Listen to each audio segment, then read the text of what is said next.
Samsung Galaxy S7 Edge Review. One big Android middle finger to Apple. Life on the edge. This is the best looking Android phone you can buy. It's sleek, has curves in all the right places, and, most importantly, feels premium. Although it must be said, we still don't think it's as attractive as the iPhone 6s. Our main issue with the design is that it's an absolute fingerprint black hole that's a few levels above magnet. If you even thinking about picking the phone up, it'll get covered in prints. The black S7 Edge is a nightmare, but it's slightly less noticeable on the gold S7 model we have. The glass is grippy, better than aluminum, and paired with the subtly curved rear case, the S7 Edge sits firmly and comfortably in your hand.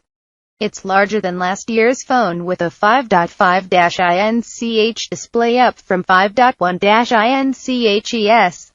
It packs the same number of pixels, 1440 by 2560, so PPI is lower.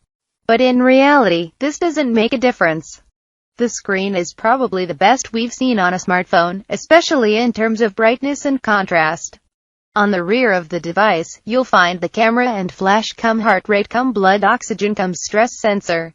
The camera doesn't sit flush with the rear casing, but it's much more streamlined than last year and barely noticeable. I'm not really a fan of the square, circle housing, which cheapens the design slightly. The multi-sensor is interesting, but I'm not sure how accurate it really is. We'll find a way to scientifically test it at a later date. It certainly seems more suited to a wearable, but if your smartwatch is dead and you desperately need to know your heart rate, you'll be thankful you own an S7 Edge. The front is pretty simple. There's a front-facing camera, speaker for calls, pill-shaped home button, and two touch-sensitive buttons, multitasking and back, which only light up when the screen is active. The home button houses a fingerprint sensor, which I've found is faster and more reliable than the iPhone's. The best thing about the S7 Edge's design? It's now waterproof, if you hadn't guessed from the images.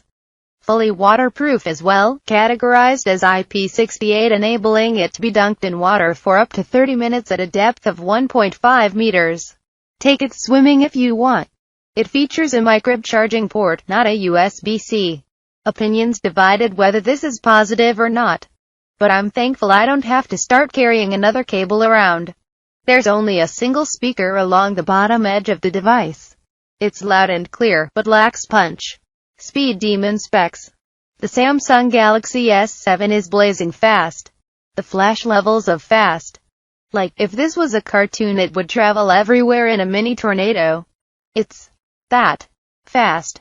It comes packing Samsung's Exynos 8890 octa-core processor and 4 GB of RAM. Navigation is smooth and apps load almost instantly. The 16MP camera on the Galaxy S6 was amazing. Samsung really didn't have to tinker too much here. But they have. Megapixel count has actually taken a step back with the S7 Edge, now sitting at 12MP.